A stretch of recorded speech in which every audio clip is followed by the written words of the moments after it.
Friends welcome back to my channel Ravi Andugula. Friends ఈరోజు వచ్చేసి శనగపిండితోటి బంగాళదుంప బజ్జీలు వేస్తున్నానండి. ముందుగా శనగపిండిలో కొంచెం ఉప్పు, పసుపు, కారం, అలాగే చిటికెడు వంట సోడా వేసాను. జీలకర్ర వేసి చక్కగా పిండిని జారుడుగా కలుపుకొని బంగాళదుంపలను కట్ చేసుకొని ఈ విధంగా వేయించుకుంటున్నాను.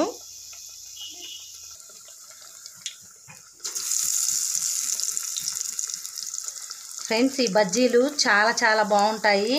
మేమైతే చిన్నప్పుడు తెగ కొనుక్కొని తినేవాళ్ళం. ఈ బంగాళదుంప బజ్జీలు, నెక్స్ట్ అరటికాయ బజ్జీలు, ఇవన్నీ కూడా బాగా కొనుక్కొని తినేవాళ్ళం. అప్పుడు రోజుల్లో ఇళ్ళమ్మటి అమ్మేవాళ్ళండి. ఇప్పుడంటే హోటల్స్ ఉన్నాయి. కానీ మీకు కూడా ఇష్టమా ఫ్రెండ్? రండి, మీరు కూడా టేస్ట్ చేద్దురు. కానీ ఫ్రెండ్స్ ఎంతో చక్కగా పొంగే చూసారా? ఈ విధంగా చేసుకొని మనము ఈ బజ్జీలను తిన్నామంటే చాలా బాగుంటుంది. ఎందుకంటే అరుగుదల కోసము నేను జీలకర్ర వేసానండి. ఇప్పుడు మనము వేగిన వాటిని పక్కకు తీసేస్తున్నాను.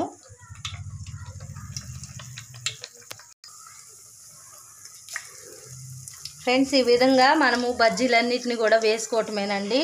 చాలా చక్కగా టేస్టీగా ఉంటాయి. మన ఇంట్లోనే మనం చేసుకుంటే చాలా బాగుంటుంది.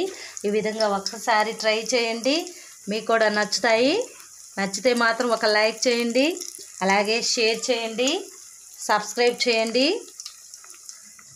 Thank you for watching. ఆయిల్లో బాగా వేగుతున్నాయి ఫ్రెండ్స్. గోల్డెన్ బ్రౌన్ వచ్చాక తీసుకొని చక్కగా తింటమే. రండి ఫ్రెండ్స్, టేస్ట్ చేయండి మీరు మొదటిగా. ఫ్రెండ్స్ మీకు నచ్చాయా? నచ్చితే మాత్రం ఒక లైక్ చేయండి, షేర్ చేయండి, సబ్స్క్రైబ్ చేయండి. Thank you for watching.